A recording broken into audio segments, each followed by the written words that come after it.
Hello Pisces, this is Lynn from DevineCentral, and I'm here with your Zodiac reading for the month of March 2022. And I'm going to pull a few cards on various aspects of your life, and we'll just see what Spirit has to offer this month. I'm going to switch cameras and show you that I am using the Sun and Moon Tarot by Vanessa DeCourt today. It's a very light, let me put it there, it's a very light-hearted deck, and I think that that bodes well for our run into the first month of meteorological spring, okay? So let's start with work and, money. That's not good. Oh, we've got your personal relationships or love. This is friends, family, and social life. And then we have our personal growth or personal development. I'm going to end the reading by asking Spirit to please give us a little bit of advice for how to move forward in the month of March. So listen, this is not necessarily the prettiest reading, but every month can't be perfect and lovey, right? Lovey-dovey. So let's start with the Chariot. And I'm sorry, let me get this. All right, so the Chariot is all about persevering, right? It's throwing on our pulling our boots on and taking off into the wild blue yonder. It's breaking barriers. It's just full speed and working toward that, trying to control and harness that energy that we have and focus it on something, moving forward. But sometimes when we do that, we get a little overzealous, and we can actually undermine ourselves by getting ahead of ourselves sometimes, especially in the political realm of the workplace. So I think this month, as much as you might be willing, able, and ready to, slap on the spurs and give it an old kick, you might want to pull back a little bit and try to blend in a little bit more, or try to sell your energy, your ideas. You might want to try to sell that and get other people on board before you just take off into the wild blue yonder on your own on something. So I think that that's important. But I also think it's important that you don't give up your leadership qualities about you.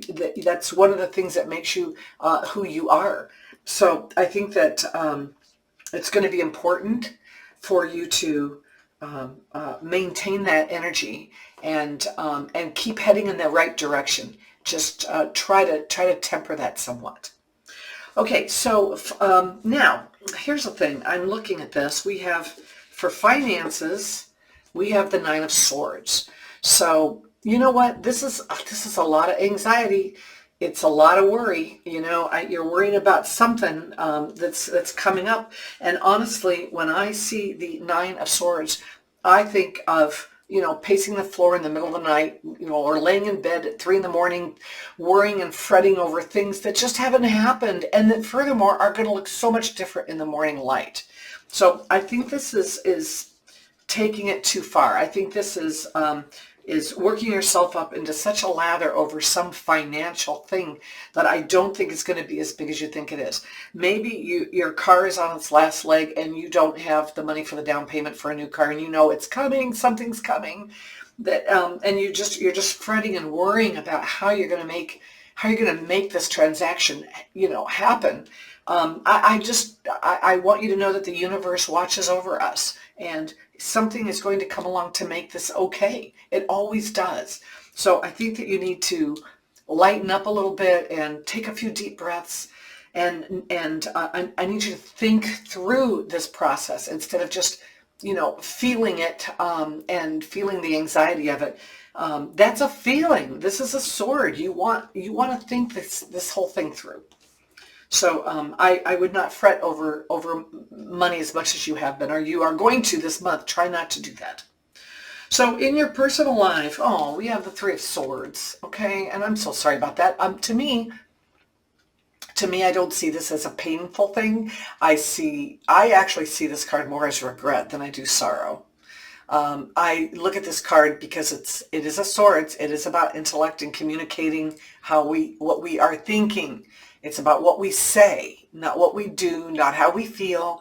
And I think that oftentimes, I think I can see this card as saying something to somebody in haste. I call it wounding with words, and saying something in haste that we can't take back, and now we regret that we said it.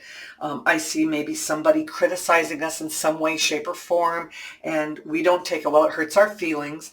And, honestly, who can hurt our feelings more than our significant other, right?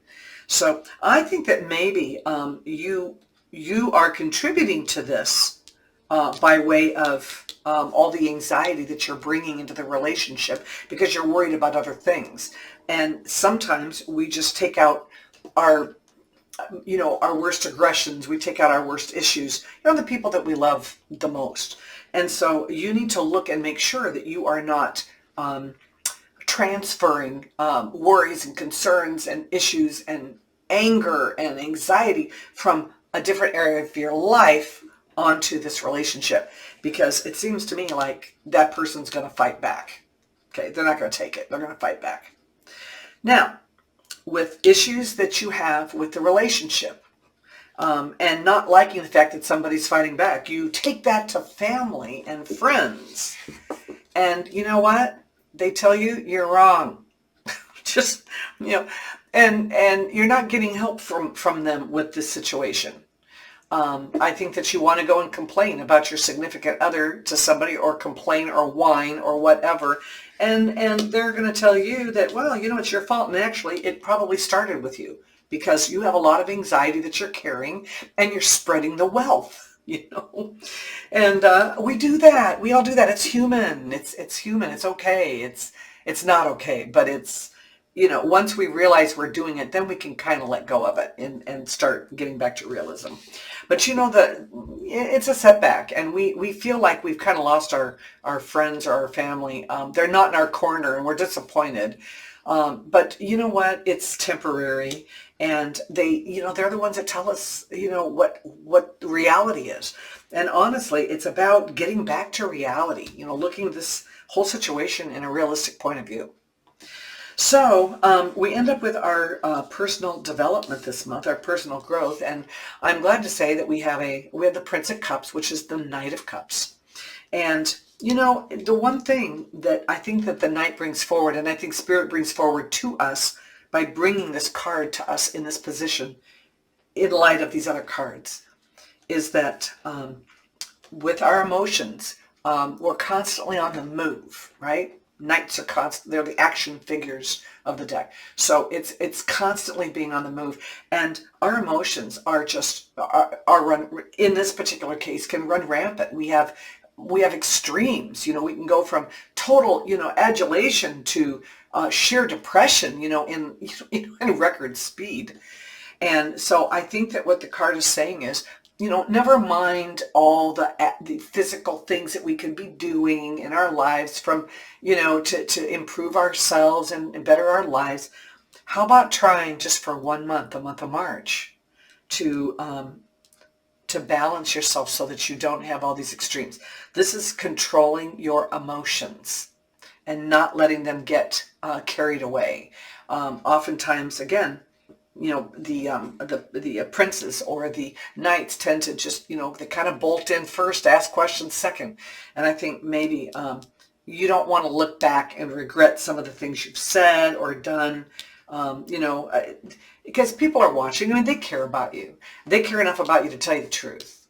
So maybe if you think that, you may not think that your emotions are running rampant, but ask anybody in your circle that cares about you and see how they respond. And then you need to respond accordingly.